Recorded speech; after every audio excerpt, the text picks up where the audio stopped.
Olá, vamos agora falar do movimento uniforme, introduzindo os conceitos desse escoamento utilizado em projetos de canais. Bom, o movimento uniforme, do ponto de vista de energia, ele é obtido quando a perda de carga devido ao escoamento turbulento é balanceada pelo decréscimo de energia potencial. Do ponto de vista de forças, e isso vai ficar mais claro a seguir, na verdade, ele ocorre quando a resultante das forças se anula, de forma que o perfil de velocidade se mantém constante no trecho considerado. Isso acontece com que forças? Basicamente, a força de gravidade e a força de atrito nas paredes e no fundo do canal. É um tipo de escoamento muito comum em canais longos, onde, no escoamento permanente, a água tende a se estabilizar, mantendo a profundidade constante. Tá? Então, como diz aí, é bastante comum em canais retos, longos e prismáticos. No entanto, a gente tem também a ocorrência de movimento uniforme, ou quase uniforme, em rios, quando eles estão naquele regime mais ordinário de vazão, aquele regime basicamente alimentado por água subterrânea. Vocês estão vendo nessa figura um escoamento em regime permanente da água, e vocês estão vendo que um vertedor foi colocado nesse escoamento, provocando mudanças na linha d'água. A linha d'água é essa linha azul que vocês estão vendo aí. Se não houvesse a interferência desse vertedor, seguramente o comprimento desse canal seria suficiente para o escoamento se estabilizar no escoamento uniforme. Mas quando você coloca uma peça como esta, tá? Uma peça como essa, o movimento uniforme ele começa a sentir a influência dessa singularidade num determinado ponto. E aí ele deixa de ser uniforme, como mostra aqui, para ser um escoamento gradualmente variado. Nesse caso, escoamento esse que a gente vai ver depois. Ainda há uma série de mudanças entre escoamentos bruscamente variado e gradualmente variado, com um ressalto, que é um escoamento bruscamente variado, para depois, se nada ocorrer de interferência a mais, eles voltar a se estabelecer em movimento uniforme. Vejam que as profundidades aqui são iguais até esse ponto. A partir daqui a profundidade varia e aqui também há variações de profundidade.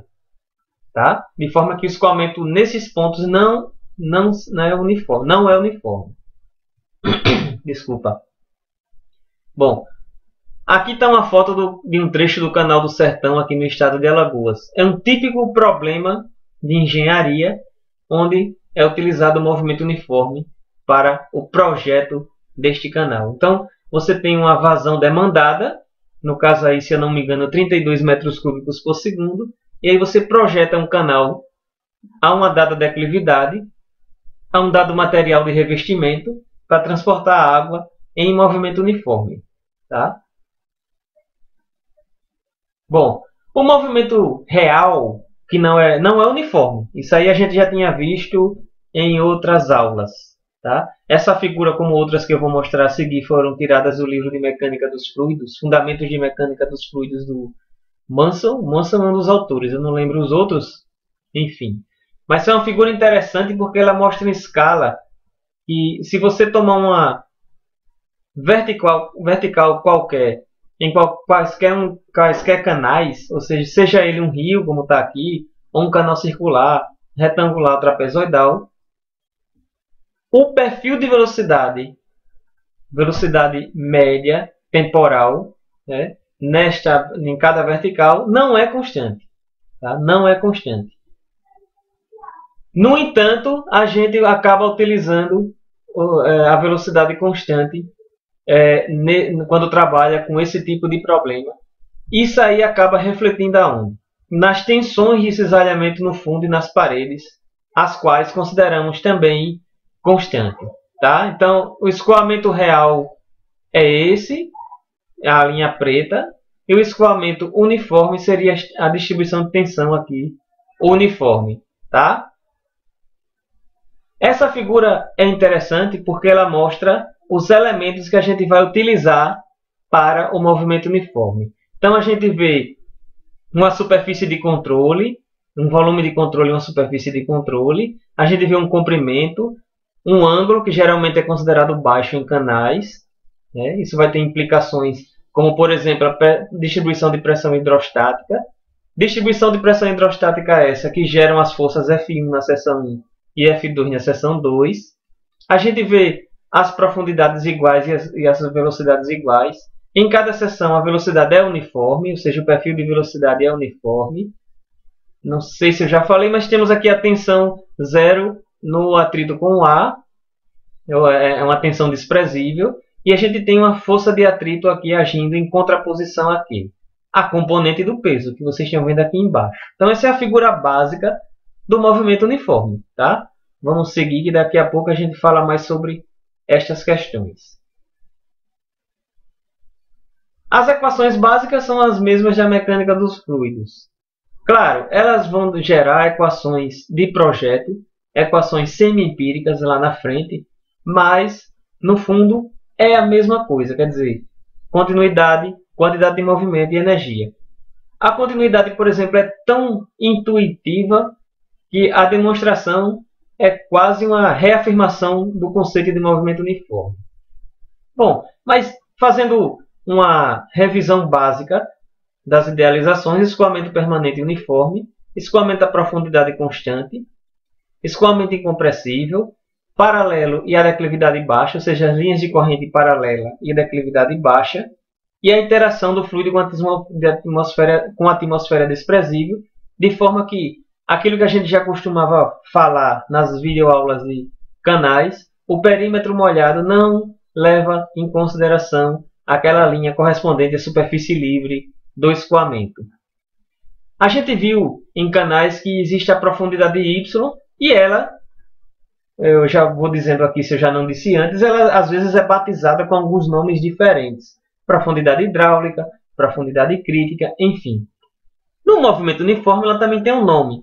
Tá? A profundidade Y do movimento uniforme, que dependendo da literatura vocês vão encontrar Y N de nada ou Y0, tá? O Y0 geralmente para coincidir com o S0, que é a declividade de fundo, ou I0, é a profundidade do movimento uniforme. É chamada profundidade normal. Tá? Então, profundidade normal é a profundidade do movimento uniforme. Voltando para a nossa figura, então, a equação da continuidade, no final das contas, fala que a velocidade 1 é a velocidade 2, igual. Quer dizer o seguinte, que além de ser uniforme por seção, tá? Além de em cada seção o perfil de velocidade ser constante, a velocidade numa seção é igual à outra.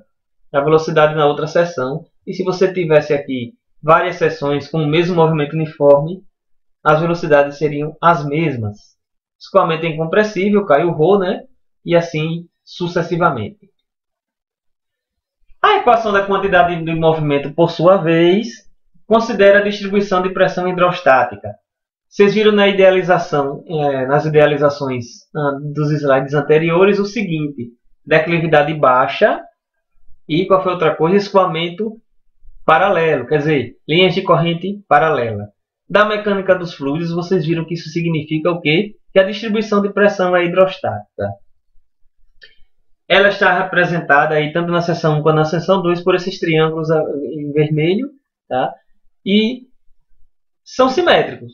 Quer dizer que nesse volume de controle, a resultante das forças F1 e F2 é nula, certo? Então elas não vão contribuir com a equação da quantidade de movimento. Então, mais uma vez, aí é uma consequência do canal ter declividade baixa. A equação da quantidade de movimento que a gente já viu nos condutos forçados, tá? Resultante das forças, onde as forças, você tem forças de corpo e forças de superfície. Então, a resultante das forças, pelo fato de haver a equação da continuidade, é nula. Tá? Então, a gente viu, inclusive, na física básica o quê? Quando a resultante é nula, não há aceleração. Sem aceleração significa movimento uniforme. Então, vamos lá. E aí, relembra o quê? O que a gente falou no primeiro slide da introdução. Do ponto de vista de forças, você tem um equilíbrio entre as forças gravitacionais que na verdade é força-peso na direção longitudinal, e a força devido à tensão de cisalhamento ocorrendo aqui na superfície de contato, que a gente vai ver daqui a pouco. Então, a força na direção do escoamento, favorecendo o escoamento, e a força tentando impedir esse escoamento. Tá? A força de pressão a gente já viu que é zero, a força líquida, e aí a resultante das forças gera essa equação. Força de atrito igual a força-peso na direção longitudinal do escoamento. A força de atrito, por sua vez, pode ser reescrita como a tensão vezes a área, onde essa área é a área de contato, tá? Com as paredes e o fundo, e ela está justamente ali, é igual a P vezes L, onde P é o perímetro molhado e L esse comprimento. Tá? Essa área de superfície de contato, só é você imaginar que esse canal você abre no comprimento L, como se fosse uma caixa de papelão que você conseguisse abrir. O que é que você ia ter? Numa direção L, na outra direção o perímetro molhado. A área então seria P vezes L, de forma que multiplicada pela tensão dá a força de resistência. Tá? E quanto à energia? Muito simples também. A equação de Bernoulli entre as seções 1 e 2 vocês estão vendo aí. A gente então corta as profundidades porque são iguais. A gente corta as cargas cinéticas. Sobra o quê? Que a perda de carga para o escoamento permanente, incompressível e uniforme é simplesmente o desnível de fundo, que é simplesmente o comprimento vezes a declividade de fundo S0. E aí a gente tem que a linha de energia, a linha piezométrica e a linha de fundo são paralelas. Tá? A declividade da linha d'água é igual à declividade de fundo, que é igual à declividade da linha de energia. Isso é uma consequência, uma característica marcante do movimento uniforme. Ou seja, a linha verde é paralela à azul e é paralela à vermelha, sendo a vermelha a linha de energia, é distante da linha d'água da carga cinética. Tá? E aí, resumindo, características do escoamento uniforme que vocês vão ter que lembrar sempre: a profundidade, a área molhada, a velocidade, a rugosidade e as formas da seção transversal são constantes. A linha de energia, a linha da superfície da água e a linha do fundo são paralelas. Tá, gente? No movimento gradualmente variado, por exemplo, isso não vai acontecer. Tá? Aquela região perto do vertedor que eu falei, ali da influência do vertedor, aquela singularidade, vai provocar um tipo de escoamento que não vai obedecer a estas características. Tá bom? Então, obrigado, até a próxima.